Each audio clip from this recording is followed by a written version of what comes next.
if there is thief and is stealing million and billion rupees for instance. ہمارے نبی صلی اللہ علیہ وسلم کہہ رہے ہیں کہ سب سے بڑا چور کون ہے؟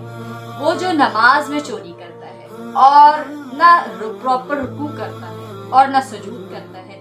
ہمارے نبی نے سختی سے یہ فرمایا ڈو ناٹ پرے لائک اے چکن. جیسے ہم جو ہے نا بالکل یکدم جو ہے اٹھے ہیں کھڑے ہوتے ہیں, you know the way we recite, کیسے ہم نماز پڑھ رہے ہوتے ہیں ہمیں خود سمجھ میں نہیں آ رہی ہوتی.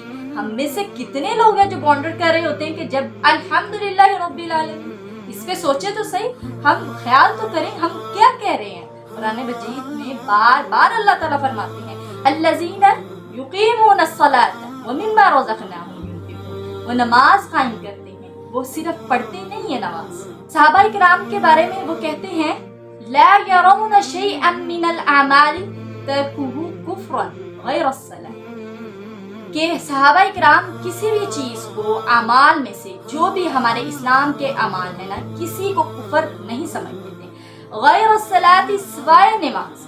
اور صحابہ کرام نا بہانہ ڈھونڈا کرتے تھے. فار ایگزامپل اگر رمضان کا مہینہ آ جاتا اور کوئی شخص کھا رہا ہوتا نا تو you know what they use to say, یہ کہتے تھے کہ ہو سکتا ہے کہ بندہ بیمار ہو, یا ہو سکتا ہے this person is a traveller, یہ باہر سے مسافر آیا. اگر کوئی خاتون حجاب نہیں پہنتی تھی نا, بے نقاب ہوتی تھی, پردہ نہیں کرتی تھی, تو وہ یہ بہانہ کیا کرتے تھے she is a new Muslim and may be she is a come from desert. ہو سکتا ہے کہ اس کو پتہ نہ ہو کہ اسلام کے کیا رولز ہیں, لیکن اگر وہ کسی بندے کو دیکھ لیتے نا کہ وہ نماز نہیں پڑھ رہا تو اسی وقت ہی کہتے ہی از اے ڈس بلیور, یہ مسلمان نہیں ہو سکتا. کیوں؟ کیونکہ نبی کریم صلی اللہ علیہ وسلم نے فرمایا العہد الذی بیننا وبینہما الصلاۃ من ترکہا فقد کفر. جو چیز فرق ڈالتی ہے نا مسلمانوں میں اور نان مسلمز میں وہ صرف اور صرف نماز ہے. اور جس نے من ترکہا, جس نے اس کو چھوڑ دیا, فقد کفر, وہ کفر میں ہے. بندہ اپنے آپ کو جو مرضی سمجھتا رہے.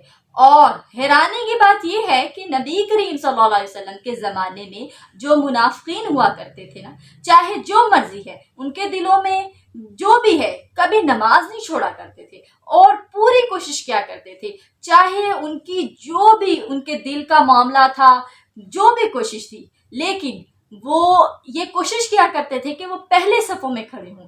نبی کریم صلی اللہ علیہ وسلم اپنی امت کو چھوڑ کر گئے تھے جب ان کی امت نماز پڑھ رہی تھی.